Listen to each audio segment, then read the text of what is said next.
Good afternoon. It's wonderful to be back in front of a live audience. I've been doing talks on Zoom, and this is just a treat for me. You're probably all used to it by now. I'm here to be the moderator with our guest today, Bill Gardner, who is until very recently, the Secretary of State for the state of New Hampshire.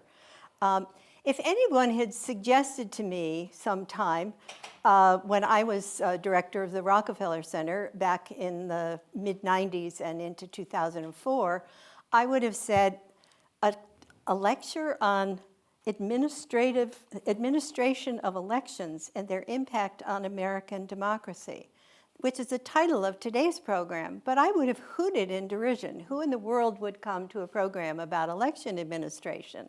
But of course, what we see now, after the politicization of election law and contested election in 2020, and increasing efforts at the state level to change election rules, we now know that election administration is incredibly important. And it affects everybody, everywhere, where we vote. We had come some inkling of the problems that were developing back in 2000 when Florida's hanging chads really demonstrated that local officials were not always up to speed when it came to administering elections. And Congress thought it had fixed that problem by a massive subsidy to enable states and municipalities to buy new election machines. But by 2010, when you had major takeover by Republicans of state legislatures around the country, voter fraud was a big issue for the newcomers who came in at that time. And you began to have enactment of legislation requiring voter identification of various stringency and other kinds of issues. And certainly by 2016, when Donald Trump made election fraud a major centerpiece of his campaign, that was an issue that had really come front and center, and of course became even more important in 2020 after the attack on the Capitol on January 5th. Basically, what's made this issue shift from being a bipartisan consensus that basically elections should be free and fair has now become heavily polarized the way so many other issues have been in this country. To help us understand that, I think that there's a real paradox going on in this country, that before the 2020 election in that September, 25% of the electorate felt that the election would be rigged, that it wasn't going to be fair. We still have only about 20% of Republicans thinking that Joe Biden was legitimately elected president. And yet here's a very interesting statistic that also is showing up in pollsters. About 70% of the country, just in a recent poll, said that they thought that state and local officials would conduct the elections fairly. So on the one hand, you have a real concern with voter fraud and that dead people are voting and illegal immigrants are voting and absentee ballots are easily turned into fraud. And at the same time, there's a sense that, well, our elections are still free and fair. So to help people understand this situation and how it emerged, we're privileged to have Bill Gardner, the former Secretary of State for New Hampshire, to help us unravel some of these things and answer questions that you might have. He's here at as the Perkins Bass Distinguished Visitor, which is a program that was established, I think the first visitor came in 2011, was established to allow distinguished New Hampshireites to share their experiences in public life. And the program has included a senator, a former governor, a former House member, other former officials who are basically at the end of their careers and presumably can speak candidly about their experiences. And now that Bill Gardner is a former, we can also expect candor from him, but he was never one to pull his punches, as I recall. At any rate, Bill was the longest-serving Secretary of State in the country. He was first elected by a Republican state legislature, even though at that time he was a Democratic member of the state legislature. Isn't that right? Weren't you in the House when you were elected? Yeah. He basically became a nationally prominent figure because of his fierce and effective and tenacious defense of New Hampshire's first in the nation status with the presidential primary. So everybody got to know Bill because he was important to their own presidential ambitions, and also because he was a very effective advocate for New Hampshire. In overseeing the primary, he met candidates who went on to national prominence. He also met a lot of fringe candidates who paid their $1,000 filing fee in order to pursue a pet cause. And I can assure you he has a lot of great stories about these people that I hope you'll share with you today. He has many admirers in both parties as an advocate for voter participation. And during his tenure, New Hampshire consistently has had one of the highest turnout rates in the country. And I think that's something that any Secretary of State should want to boast about. But even Bill got caught up in the partisan battles over voting. And unfortunately, the one that was the most difficult, I think, probably for him personally, was his membership on the brief commission on voter integrity created by executive order by Donald Trump in 2017. And this commission had a short and undistinguished history and ultimately reported that they could not find much evidence of voter fraud. But by then, the damage had been completed by saying that even a commission about voter integrity could not really approach this problem in a reasonable way. So, as you can see, he's got all kinds of perspectives, and I'm going to be asking him some questions.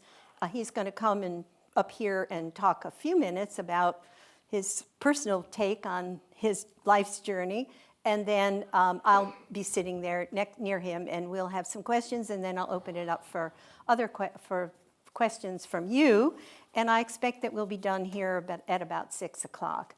Bill has said that he'd be willing to stick around for a little bit after if some of you still have questions. I unfortunately have a rehearsal with the Handel Society at 7, so I've got to go get some dinner. So Bill will be on his own. But Ron, maybe you can look after him. Before I step down, I need to remind you that the next program that the Rockefeller Center is sponsoring is on Friday. It's an all-day seminar having to do with symposium on unspeakable truths, political violence, gender, and reconciliation in the Balkans and in Spain. And also in a couple of weeks, we have Sonali Chakravarti coming, How Woke Can a Juror Be? And that will be at the end of April on the 28th. So let me turn the podium over to Bill, and please help me welcome him to Dartmouth. Okay. Thank you, Linda. Thank you, Linda. All right, you have a fan. Thank you, Linda. Almost every election, the first call that I would get the next morning was from Perkins Bath.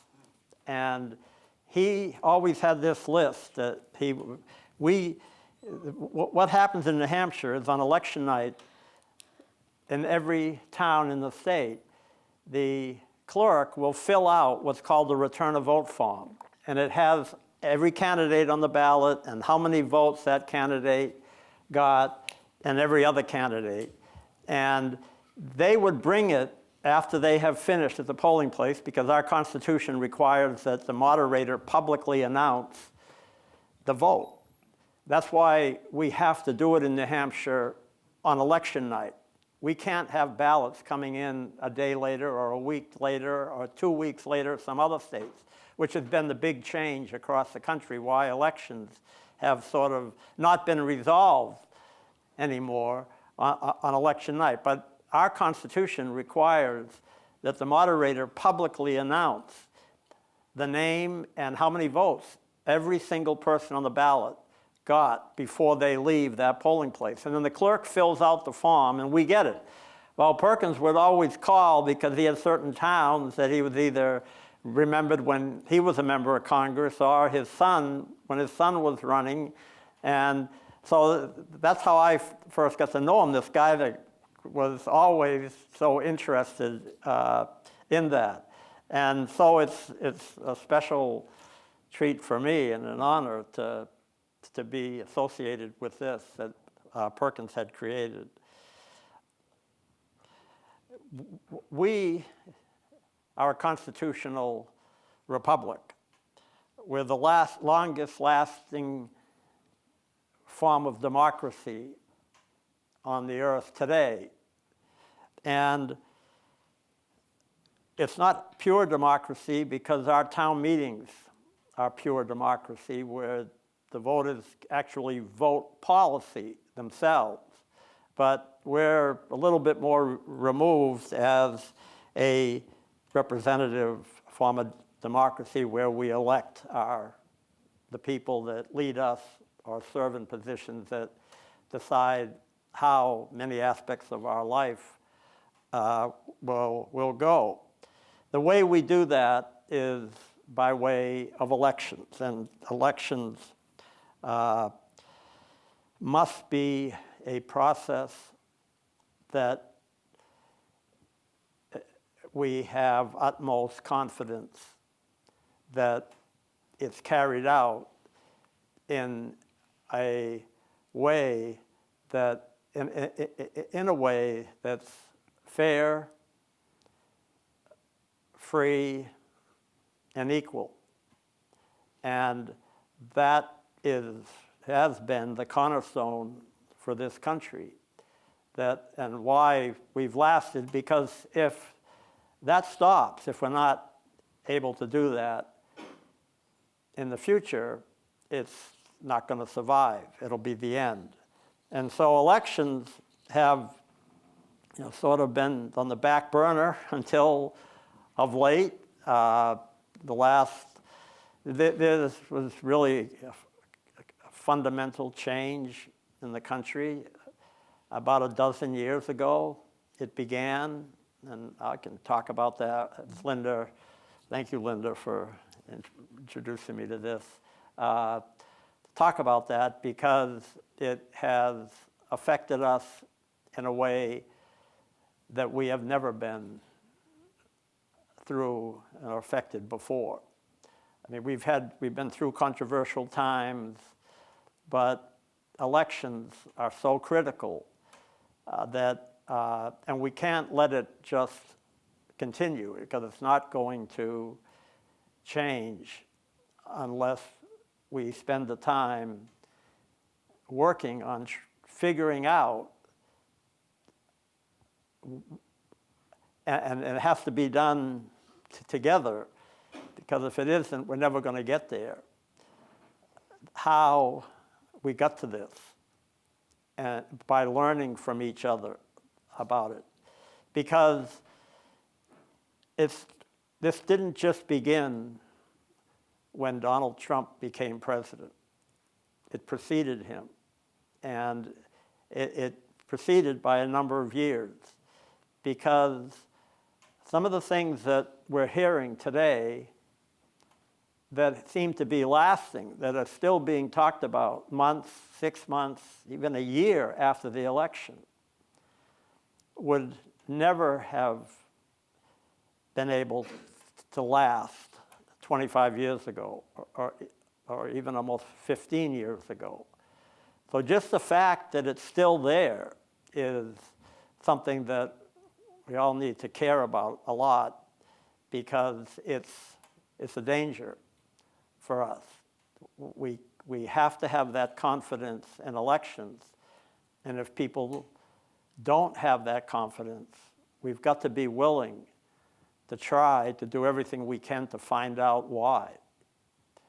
And we've got to do it with a dialogue, and if we don't do it with a dialogue, it's not going to get better on its own. Great. So, thank you, Bill. Okay. So let's start that dialogue, but let's start with something where both Democrats and Republicans in New Hampshire can agree, and that is having the first primary in the nation is a very good thing. And most of us credit Bill with sort of fending off other states who tried to occupy the first position. But I just want us to go back in history a little bit, because presidential primaries weren't important for most of our history. The 1968 one in New Hampshire was a contest that drove Lyndon Johnson out of the presidential race. So that was consequential because of all the Clean for Gene Dartmouth students who were canvassing the state. So the first election where the primary really became important nationally, what actually coincided with Bill's first term as Secretary of State. And that was the 1976 election with Jimmy Carter, where Carter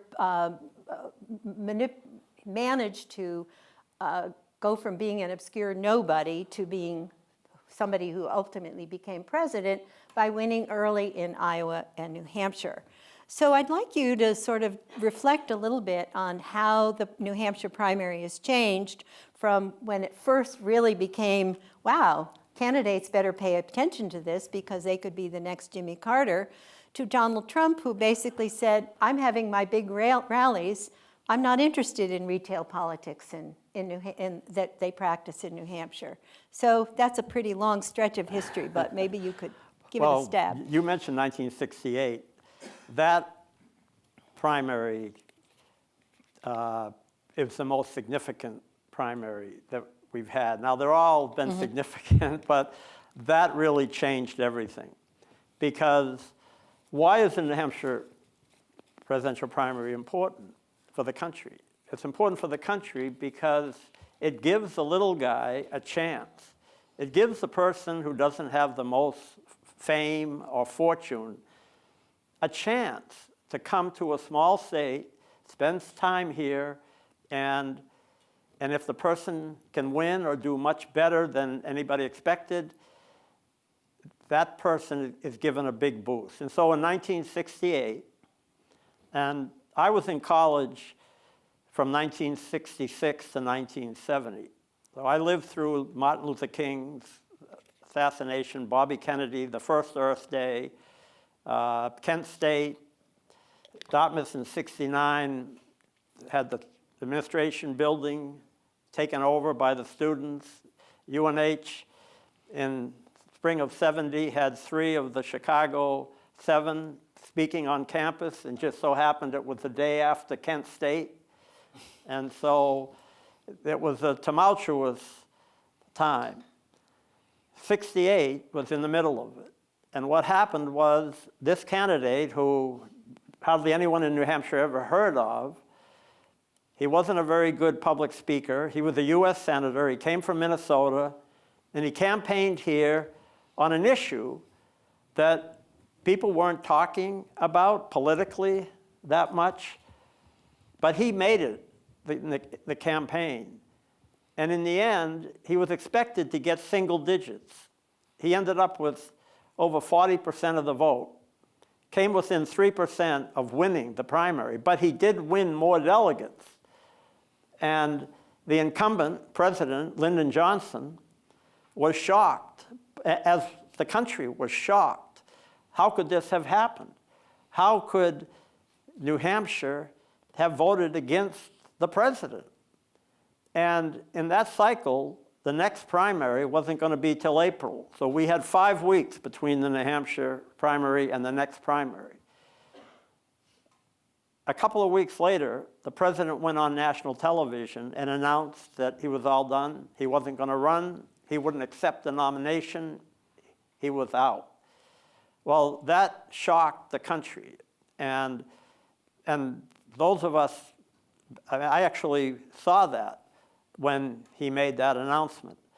So that changed everything, because people were saying, oh my goodness, it's really true. The little guy can actually do this. And so other states began saying, why can't we have the same thing? Why can't we have this? And so that's how '68 became very significant. Then it went on with the brutal summer and the convention and the riots in Chicago, and then in what happened? The next year, in 1969, a 27-year-old Harry Reid from Nevada was a member of the House, shepherded a piece of legislation through the Nevada House and Senate that Nevada would go 1 week ahead of New Hampshire in 1972. But when that bill got to the governor of Nevada, Paul Laxalt, vetoed the bill. And in his veto message, he said it was because he talked to the governor of New Hampshire, who had explained to him the history and tradition. And he actually said in his veto message, I don't want to create ill will with a sister state. But if we did this, even if we were successful, 4 years from now, some other bigger, richer state with better weather, would just take it away from us. And so I don't want to deal with this. And so he vetoed it.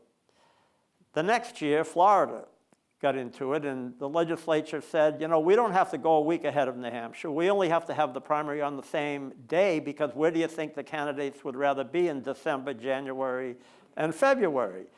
And so they actually passed it, and we had to decide, were we just going to give it up? We had had it for over a half a century. We never took it from anyone else. Were we just going to put our heads in the sand and be gone with it? The legislature said no, and ever since then, from 72, 76, 80, 84, I had Nancy Pelosi call me in October of 1983. She did not hold any office at that time, but she had been instrumental in California moving its primary from June to April in 1980. And the new chair of the Democratic National Committee, Chuck Manat, was from California. And because the convention was going to be in San Francisco, he picked her to be the person to chair the committee that was called the Committee on Compliance and Review, the committee that would make the states follow the dictates of the Democratic National Committee. So when I set the date for the primary, she called and said, you can't do that. And I told her that there's a law in New Hampshire, and I follow the law. So she asked if she could come and meet with me. So she came to my office in the State House in October and told me all the reasons why. She said because the Democrats, they control this process. This is not something, you know, that they can prevent us, New Hampshire, from even being part of the National Convention. And so in the end, when she left, she had a lawyer with her. She turned to me and she said, you're a young man. You probably think you have a political future ahead of you. Well, you will never be elected to anything again if you stay with this position and do this, because you will be the only one to be blamed for New Hampshire not being part of the National Convention. And so both Harry Reid and Nancy Pelosi, a lot of years ago, and a lot of other people. 68 began it. We became determined that this was a good place to do it. It evolved here naturally. It wasn't artificial. Some people say, well, we could start it in South Dakota or New Mexico, other small states. But there's a culture here. There's a tradition here. There's things in our Constitution that are still there here now, that the belief that more people as possible as part of the government is really important. And that's why we have the big legislature. That's why we have more elections than any state in the country by far. We have elections. We're in election mode almost all the time in this state. So there's some very unique aspects of New Hampshire's tradition and history that have brought New Hampshire to this point, which will get us into the elections, because when I was, you students I was only 2 or 3 years older than some of you. I was in my mid-20s when I was serving in the legislature on the elections committee. And we had an election in this state for the United States Senate that was decided by 2 votes. 2 votes. And that election, the US Senate decided that they were going to do a recount of the state's ballots. And because I was on the election committee, I was part of a group that was involved in all of this. And that is what, I didn't run for the legislature to be Secretary of State. I didn't get into the legislature because I had some thoughts about elections. I got in because I couldn't vote when I was a college student, because you had to be 21. And I desperately wanted to be able to vote, and I couldn't. And so I became 21 late fall of 1969, my senior year, and there wasn't an election until the fall of 1970, 8 or 9 months later. So that was the first time I could be able to vote. So I was really cared about that because I had 2 high school classmates that were killed in Vietnam. I had a very close friend who just lived down the street from me who lost his leg in Vietnam. And so young people at that time, most of us were touched by either being there or having friends that we grew up with, neighbors who either died because of it or were changed for the rest of their life because of it. And we had no way to vote to help change the policy of the country. So that's what got me started in the first place, that led to me being on the elections committee, just because that's where the speaker put me, and led to this election by 2 votes, and it goes from there. So the US Senate wanted all the ballots. We had to ship all the ballots. Think about it. That was the closest US Senate race in the history of the country. Think about it today. Think about these Senate races that are spending $100 million and $50 million, and what how competitive.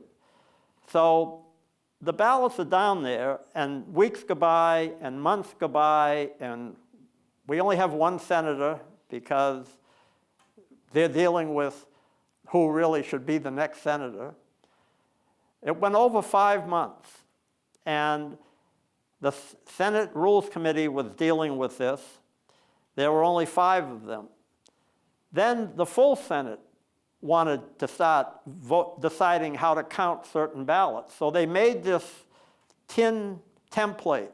I could bring this here if any of you, I could leave it up here for a while. You want to see this. They built this thing. So every ballot it would be put on top of, and all you could see on the ballot was a straight ticket. So at the top, if you wanted to vote for all Republicans, you voted where the eagle was. And if you were a Democrat, you voted where the star was on the ballot. Then, if you didn't want to do that, then you could get down and vote for the candidates. There were 3 candidates in the race. So this template only showed the top of the ballot and where the candidates were. And so they started. When the senators said, okay, we're all going to vote on this, they figured, well, how are we going to deal with this? So finally they gave up. And they notified us and said, after almost 6 months, we can't figure this out. What do you want to do? And so I was part of the group that was to make the first recommendation about it. And we decided that there should be another election. So then the second question was, well, do we let only people who voted in the first election or who were on the checklist in the first election actually participate in the second election? Do we allow only the candidates that were on the ballot in the first election, or do we open it up for new candidates in the second election? Well, we agreed to the former that it would that anybody who wanted to vote could vote, but we weren't going to open it up for candidates. It was only going to be the 3 candidates. So in September of 1975, we had a special election for the U.S. Senate, and it was decided by a substantial margin, although the president came here and did a whistle-stop tour across the whole southern part of the state, hitting almost every town on the Massachusetts border. It was a big deal because the newspapers, the statewide paper, gave each candidate for the 5 weeks, 5 days of the week, they could write whatever they wanted on the front page. So they had the candidates' pictures, each candidate, and then their column. And that went on for the whole campaign. And because it was a national event in a way, because everybody's watching, it's sort of like Georgia. A year or so ago, remember Georgia in December? It was the only election in the country, and people, well, it was like that. And so that anyway, that got me more interested in elections and got me involved in election law committee for a lot of reforms. We had a candidate. We found out after the first election, because it was put under a microscope, that all the flaws that existed. When we did the recount, some of the towns had ballots coming back in shoe boxes, and one of the state troopers was running on the State House lawn collecting. Some of the ballots had blown out as they were bringing the ballots in from the state troopers' cars. So there was a lot of reforms as a result of it. It came to light that candidates could bring absentee ballots around the state. One candidate, a member of the congressional delegation, admitted that he had brought over 50 ballots to one nursing home himself, picked up the ballots, brought it to the nursing home, and got the people to vote. So the reforms were to tighten up everything. And one of them was the absentee ballot process, to tighten that up. And that only the voter could ask. People couldn't be going and picking up ballots and bringing them to different people. Only the voter could ask. And anyway, that led to a lot of reforms, and I've gone on too much. So when I first came to New Hampshire to run the Rockefeller Center in 1995, I had come from New York State. And my first election was the 96 primary. And I thought I had come to election heaven, because compared to New York State, you could register to vote on election day. You could switch, if you were an independent, you could vote, and you could declare yourself a particular partisan for that day. You didn't have to bring an ID. They knew who you were, or they believed you when you said who you were. And I was just my breath was taken away. I just couldn't believe that a state could be so open to elections. And at that time, as Bill said, there was both tightening up, but there was also a big expansion of ways to encourage people to vote. A notable one was the motor voter law, which New Hampshire got a special exception to. Is that why we had the same-day registration? Yeah. But generally speaking, in the 70s and even into the 80s, election reform meant basically creating processes that would allow more people to vote. And now election reform has become a way of making it difficult for fraudulent people to vote, but in the process making it difficult for a lot more people to vote. So we're kind of in the middle of something here in New Hampshire, where in some ways it's becoming more difficult, particularly for students, to vote, or at least that's the fear, at the same time that we still have this long tradition of being very open to voting. So could you comment on the kind of schizophrenia that's going on in this state? Well, as I said earlier, the voting process has to be free, fair, and equal. And you have to strive to make that the case. And the equal part of the equation was not in existence as much as it should be back before the 70s. in the 60s in particular. So the cry in the 60s was that it wasn't fair. And maybe none of you have heard of Jonathan Daniels, but he was a 21-year-old in divinity school who went to Selma when Martin Luther King asked for the ministers in the North to come and help in 64 and in 65. And and he ended up losing his life because he saved a 17-year-old African-American woman who was walking into this store next to him, and he realized that the guy actually was going to shoot him. And so he turned and pushed her aside, and his chest was blown open. He was killed instantly. And then the guy in back of him, who was a Catholic priest, started to run, and he got shot, but he got better. Well, the person who he saved, that woman, she's still alive.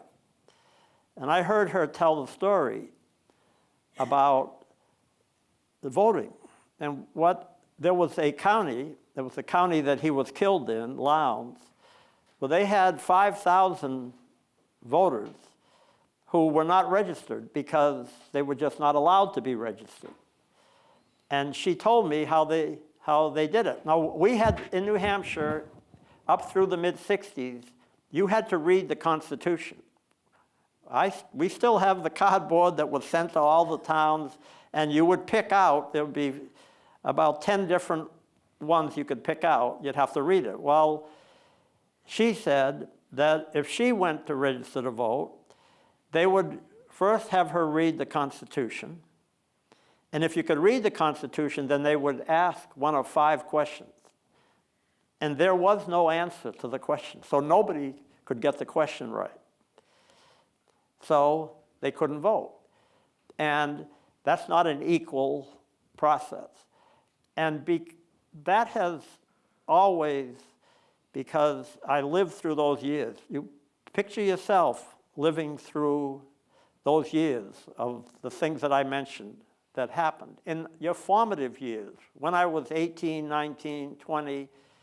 So equality is a big thing in my mind. And so the question that Linda asked about these changing times now, and it's something that, is it equal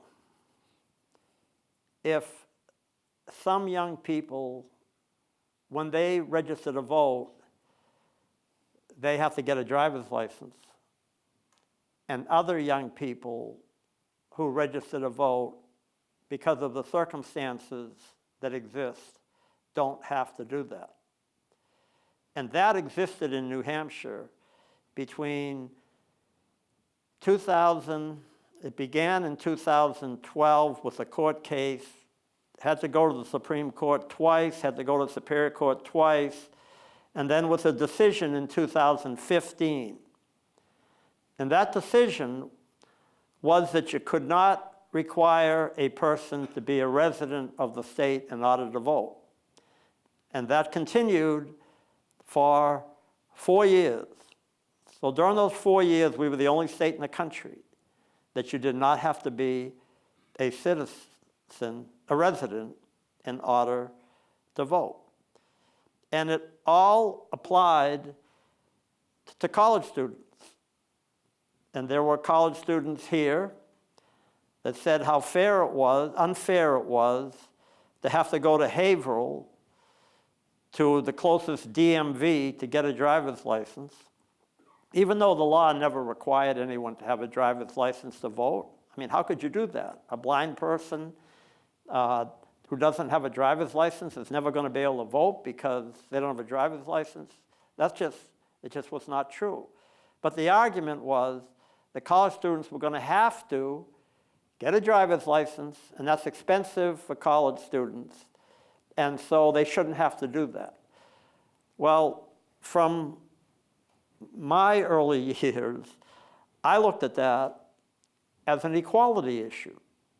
Shouldn't all voters, isn't that what the civil rights era was all about?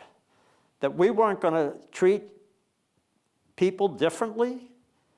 That when it comes to voting, it's one of the only things, if the only thing in life, that everyone has the same weight, so to speak. You may be in a line at a polling place and the person in front of you is the richest in the town or the state. The person behind you is the strongest. Someone else is the smartest. Someone else, all these different things that we're all different, that are all human aspects. I had a woman come to me after a presidential primary, asked to see the return of votes. I showed her the return of votes.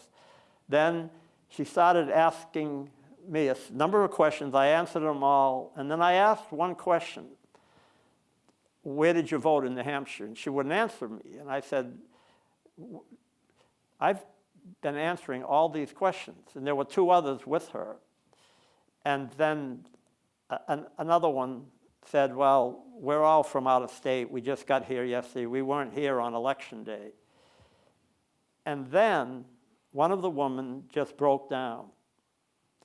And because I said, I've answered all your questions.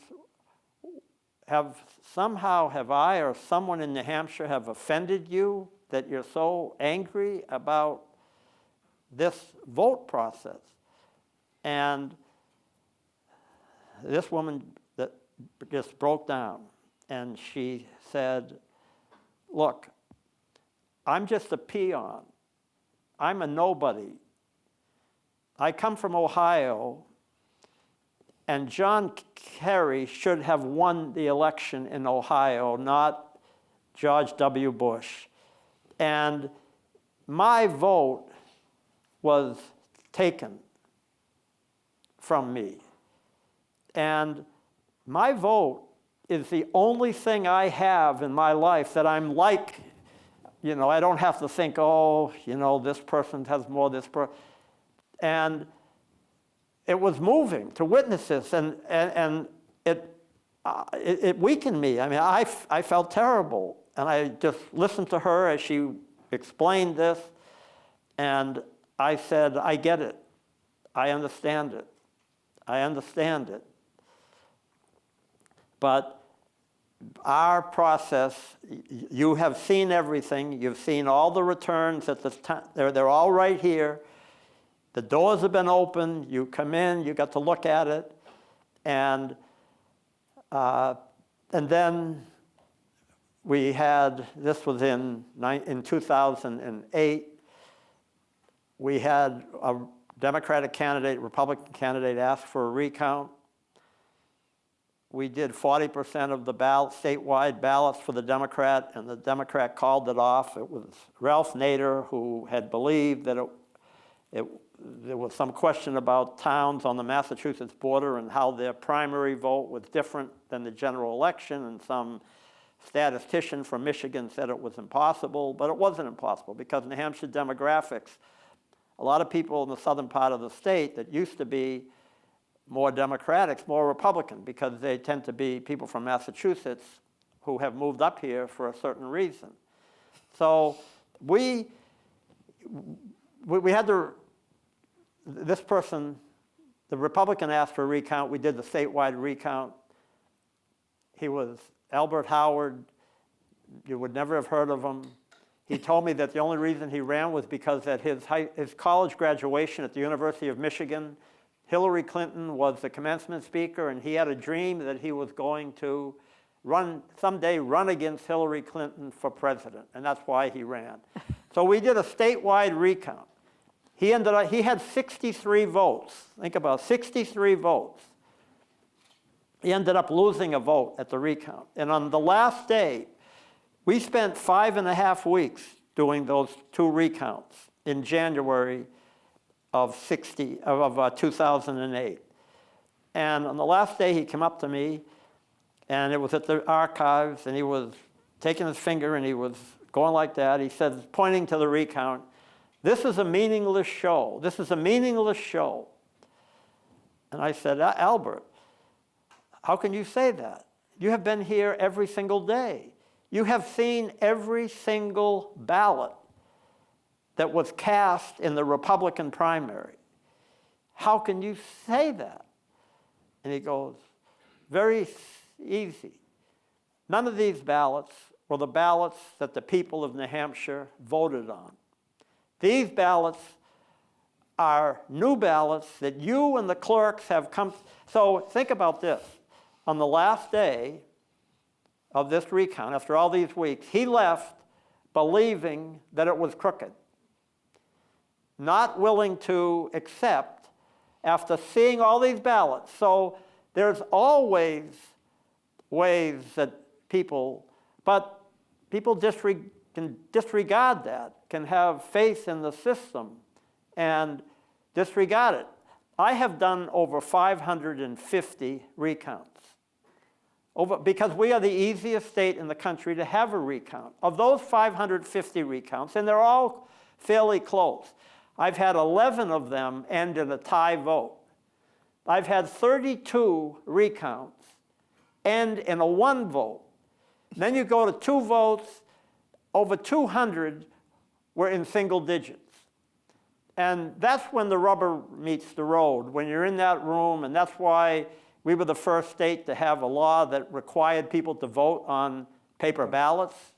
You know, the trouble the country went through when the Help America Vote Act passed, and in that act, they created a federal commission, and the first thing that commission did was to tell the states, buy state-of-the-art equipment, be modern, buy the latest technology, because technology is advancing so quickly, people are going to be voting from home on their computers. So more than half the country goes out and buys all that equipment, spends all the Harvard money. What happens? Within 10 years, the US Senate has completely changed now, and the US Senate is condemning the states that have those machines. And so what do the states do? And that's another issue related to elections and related to confidence in the results, because, let me get on to that Right, later. okay. Let's give the audience a chance to weigh in here. I have some more questions for Bill, so if you don't have questions, I do, but let's give you a chance to raise your hands. And we have somebody with a mic who will hand you the mic and ask you to speak into it. And here's a question here. Wait. Oh no, I'm an assistant. We're walking the mics around. Oh, you don't have a question. Oh, any questions?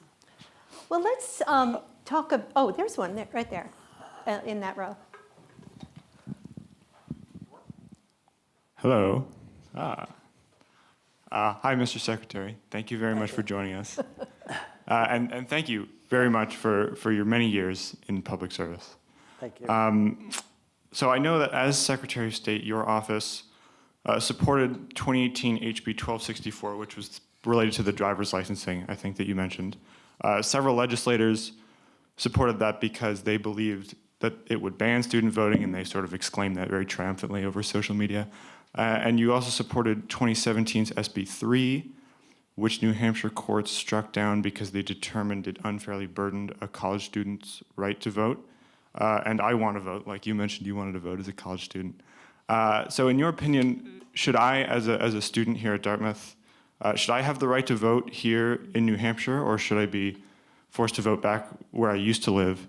And if you think I should be voting here, I'm wondering what you think the current Secretary of State should be doing to protect a college student's right to vote from the legislators who explicitly oppose it, because there are several I'm sure you've interacted with who explicitly oppose a college student's right to vote here in the state.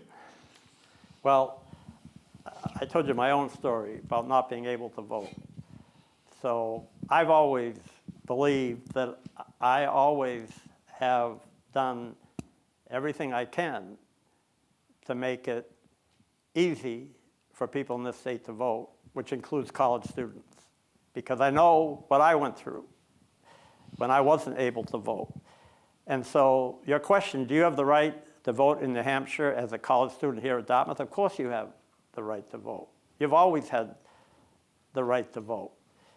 there was an issue here in Dartmouth in 1972 where a college student went to register 3 months before graduating, and the supervisor of the checklist asked that student, are you going to leave or are you going to stay here after you graduate? He says, oh, I'm leaving. And so they did not allow that student to register. He took that to federal court, and there was a decision in the federal court that he did have the right. And what happened was 25 years later, that decision here was used to say that a person didn't have to be a resident of the state in order to vote, because that decision cited 4 words in New Hampshire law that defined a resident. And those 4 words were for the indefinite future. So when someone says, I'm going to be here for the indefinite future, I assumed that meant, well, you know, who knows where you're going to be in the future? So it's indefinite. But they took the wording in that case that said, what about a student who knows that he or she is going to be leaving in 3 years or 5 years? And they prevailed on that. And I understand why they would prevail on that. So New Hampshire legislature took those 4 words out of the law. Those were the 4 words that this case that I was mentioning, the court, they won the case because the court said, yes, those 4 words cannot be part of the definition of resident. So you can't make someone be a resident if those 4 words are there. And since they're there, you can't make a person a resident. So what happens? The legislature takes those 4 words out of the law. Well, the very same people who used those 4 words to win that lawsuit, they immediately went to court saying, oh no, you can't do this, because this is going to require now students to have to get driver's licenses. Like every other person that moves to New Hampshire, you've got 30 days, or any state, you've got so many days that you're supposed to be like everyone else. So they went to court. They went to federal court this time. And when it was in federal court, the federal judge said, I really can't deal with this unless I have certain questions answered by the New Hampshire Supreme Court. So the question went from the federal judge, 5 questions, to the New Hampshire Supreme Court. The New Hampshire Supreme Court answered 4 of those questions in the affirmative, which is not what the people that brought that lawsuit wanted. And the 5th question, they said, that's already answered by the others. So that, and the Supreme Court, when they wrote back to the federal judge, said, because they were using the case for the indefinite future as the basis, the Supreme Court said, wait a minute.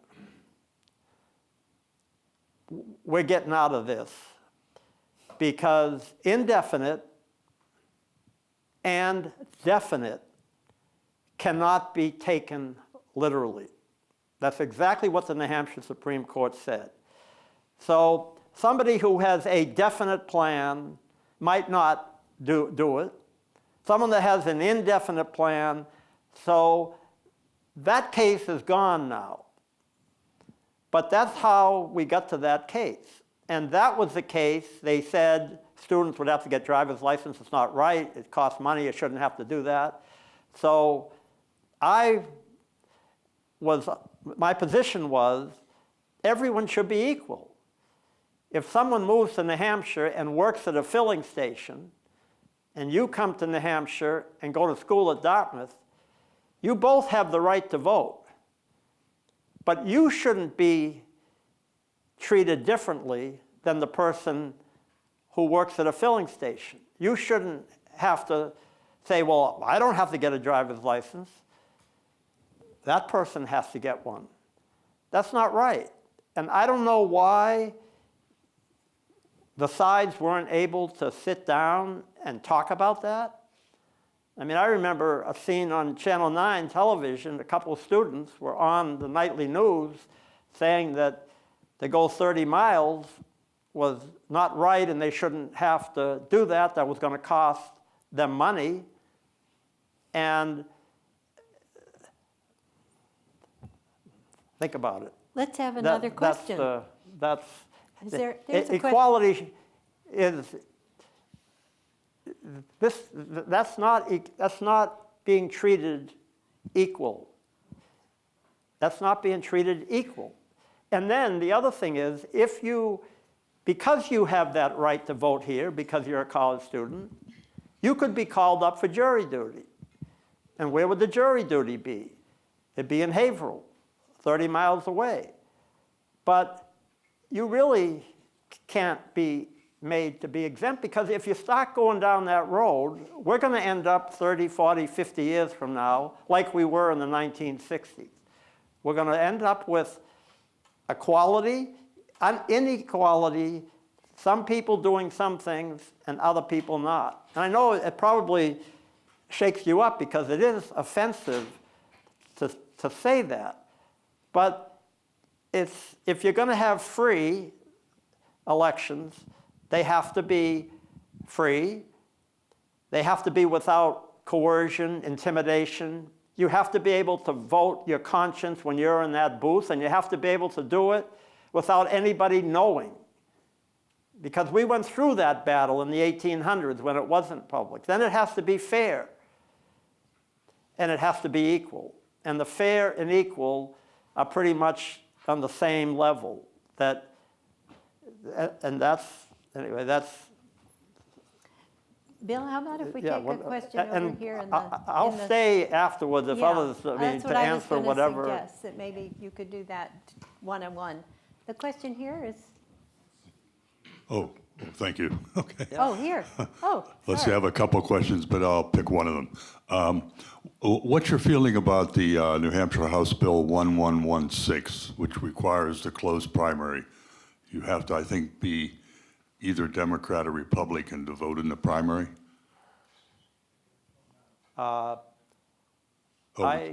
Is that right?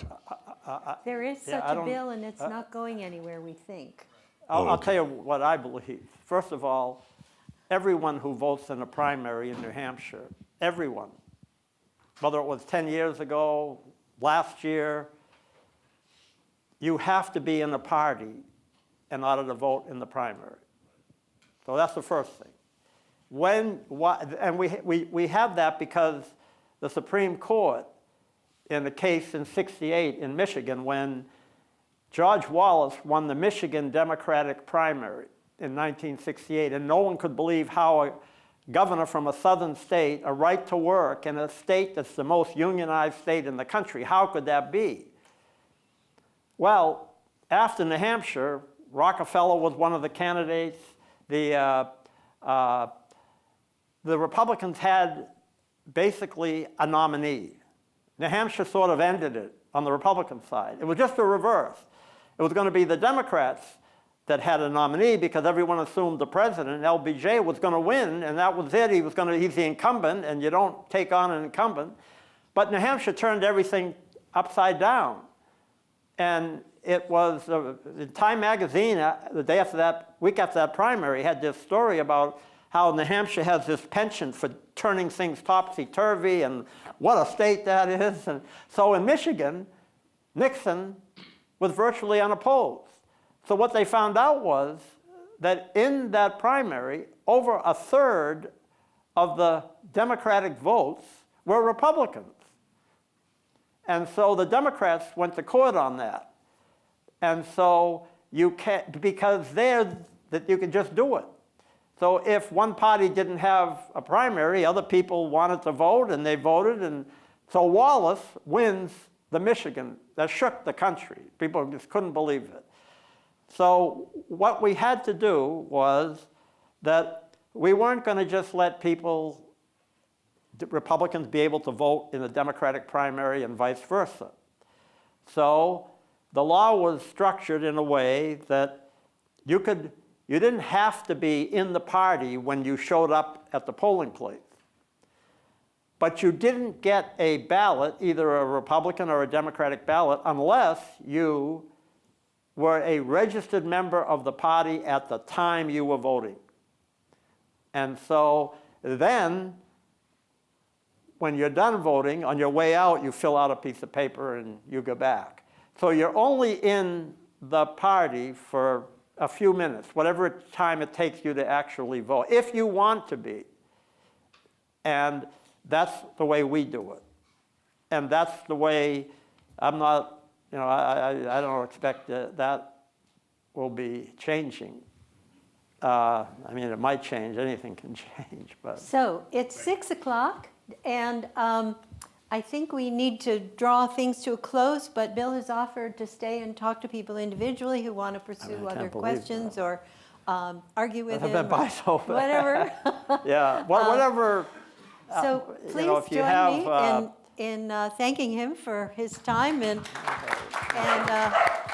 welcoming, and we'll look forward to seeing you again here in the fall.